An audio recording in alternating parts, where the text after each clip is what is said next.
अस्सलामुअलैकुम। आज मैं बनाने जा रही हूँ delicious superb yummy and tasty sandwich. It's really very yummy and very easy. Sandwich बनाने का नया अंदाज, 2 तरीके से बनाओ। It's very delicious. आप देखेंगे तो आप भी कहेंगे वाह। इसके लिए हमें चाहिए नेशनल की क्लासिक मायोनीज़ और नेशनल का चिली गार्लिक। आप सिंपल केचप भी ले सकते हैं बच्चों के हिसाब से। ये मैं चिली गार्लिक यूज़ कर रही हूँ। और ये शिमला मिर्चें हैं, मैंने इसको चॉप कर लिया है। और ये है गाजर, 2 गाजरें ली हैं, 1 शिमला मिर्च मैंने चॉप कर लिया, 1 मिर्च ली थी। और ये 2 गाजरें ली हैं, उसको कद्दूकस किया है।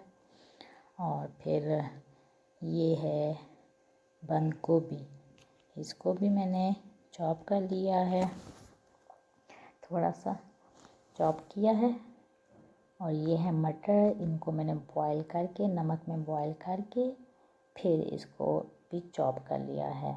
ज़्यादा चॉप नहीं किया, हल्का सा दड़ा टाइप किया है।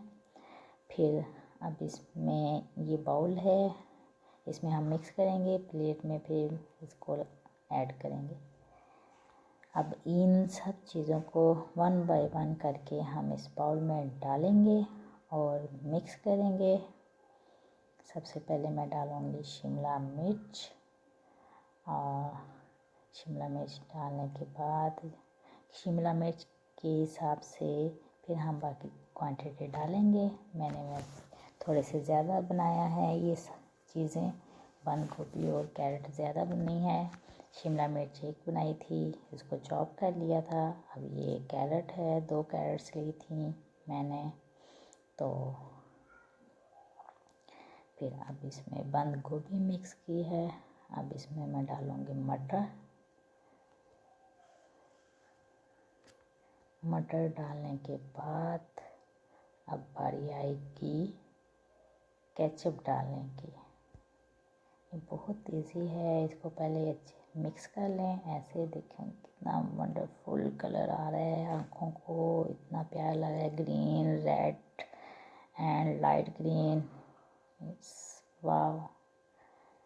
मेरे चैनल को सब्सक्राइब करना मत भूलिएगा। अपने दोस्तों और फैमिली फ्रेंड्स में इस पोस्ट को शेयर करें, इस चैनल को प्रमोट करने में मेरी मदद करें।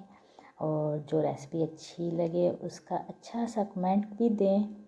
अब इसमें केचप डालें 4 से 5 चम्मच और थोड़ी सी मायोनीज़, उसके भी 3 से 4 चम्मच आप डालेंगे मायोनीज़ के।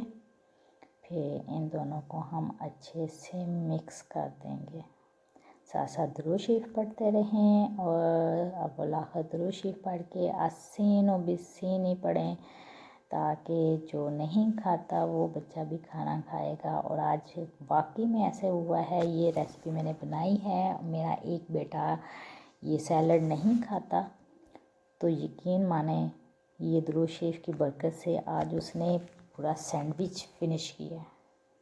मैं खुद हैरान थी कि वो ये सैलड नहीं खाता। और ये देखें मैंने सब चीज़ें मिक्स की हैं। थोड़ी सी अपनी स्पाइसी करने के लिए आप थोड़ी सी काली मिर्च, ½ टीस्पून और हस्बे ज़ायका नमक डाल लें और इसको थोड़ा सा और स्पाइसी कर लें। ये देखें अब ये इसकी लुक है। अब हम इसको फिल करेंगे ब्रेड्स में। ये मैंने ब्रेड्स ली हैं, इसको अब इसके अंदर पहले मैं लगाऊंगी, एक ब्रेड पे मैं लगाऊंगी केचप। ऐसे स्पून से लगा लें, नाइफ़ से लगा लें। मैं स्पून यूज़ कर रही हूँ, आपके पास नाइफ़ से ये लगाना चाहती हैं तो नाइफ़ से यूज़ कर लें। और एक पे लगाएं मायोनीज़, 1 स्पून पे लगाएं मायोनीज़। ठीक, इस तरीके से सारे में हल्का हल्का फैला लें। और अब इसमें हम वो जो हमने मिक्सचर बनाया है इसको ऐसे थोड़ा सा दबा के लगाएं, थोड़ा थोड़ा करके डालें और लगा दें। ऐसे मोटी लेयर करनी है मोटी कर लें, थिन करनी है थिन, यानी कि पतली पतली ले रखनी है पतली रख लें, जैसे आपको पसंद है।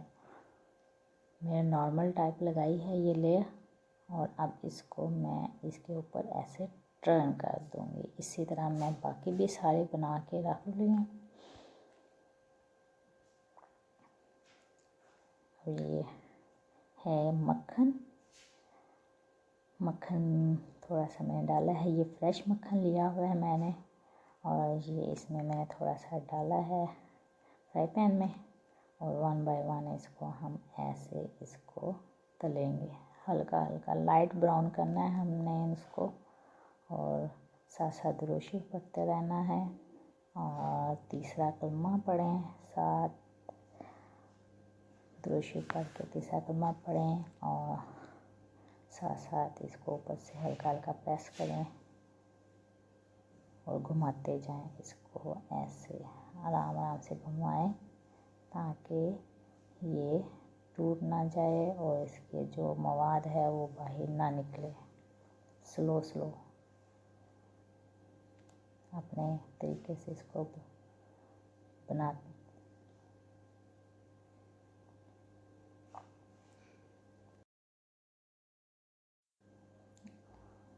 ये देखें थोड़ी सी ब्राउन हुई है, इसको अभी थोड़ा सा और ब्राउन करूँगी, ताकि लाइट ब्राउन करना है ताकि इसका क्रिस्पीपन थोड़ा सा आ जाए। हल्की वाली आंच पे आपने करना है, दम वाली आंच पे, जैसे लो मीडियम आंच होती है उस आंच पे आपने इसको पकाना है, और इस तरह हिलाते जाएं इसको।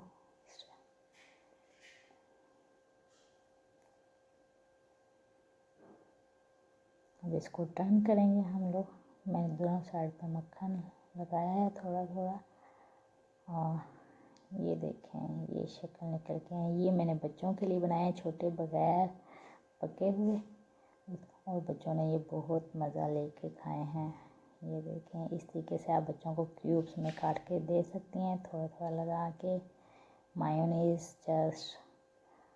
और मेरा चैनल सब्सक्राइब करना मत भूलिए, फैमिली फ्रेंड्स में और दोस्तों में शेयर कीजिए पोस्ट को, और अच्छी लगे तो अच्छा सा कमेंट भी कीजिएगा, और दुआ में याद रखिएगा। अल्लाह हाफिज़।